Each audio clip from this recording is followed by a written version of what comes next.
The blonde guild worker nodded her head. That's correct. A small fee will be taken out to help cover guild expenses. Going into the bank, Tanaka watched the numerous people that were waiting in line. There were several employees behind the counter handling transactions. From what she could hear, it was similar to what a bank was like in the real world. The worker would ask what the client needed help with, and then followed up with interactions about services that the bank provided. You guys provide financial comprehension classes? Tanaka asked the worker, after hearing one of the bank employees ask if the client was interested. The worker smiled. Impressive, isn't it? Her chest was slightly puffed out, happy that Tanaka was surprised. It's a good thing that there aren't any buttons. Tanaka glanced at the woman's large chest, which seemed to strain the uniform as the woman's breast pushed out. If there were buttons, she was afraid that they would pop off due to the strain. She quickly looked down at her own chest, appreciating the armored vest. In addition to holding money for the public and exchanging currency, we also provide loans and packages for retirement, along with other financial vehicles, the worker said. Looking at the worker, Tanaka was startled.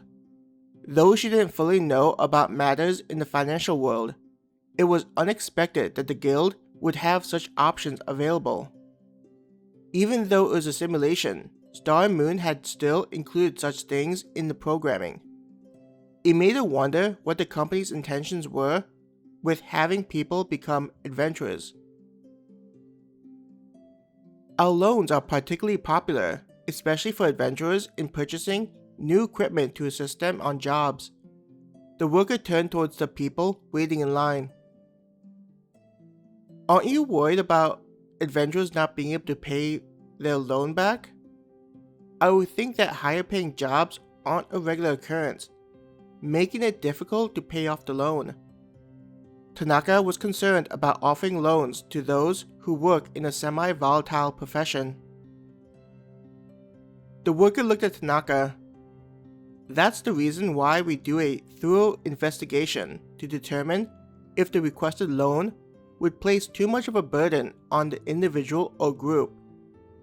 We also provide preferential rates to adventurers to help ease having the liability.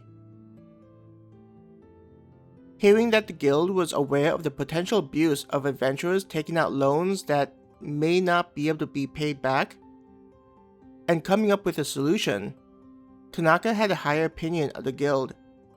Instead of being predatory, the guild was likely trying to improve the ability for people to earn a living, without putting their livelihood in jeopardy. It reminded her of the treasury bonds that the government offered to citizens, where the interest rate wasn't high, but the investment was secure. There was no need to worry about whether people investing in the government would lose their money. This was also the reason why the interest rates were so low, due to the risk level also being near zero. A part of her wondered if she should also take some of the classes that the guild offered. If they were going to be inside the underground city for a long time, then it would be a good idea to try and earn some extra money. On the walls of the bank were promotional material offering several investment opportunities based on levels of risk that were comfortable for the individual. I see that you noticed our investment vehicles. The worker grinned. Not only related to retirement, we offer adventurers the chance to invest their money depending on what they feel comfortable with.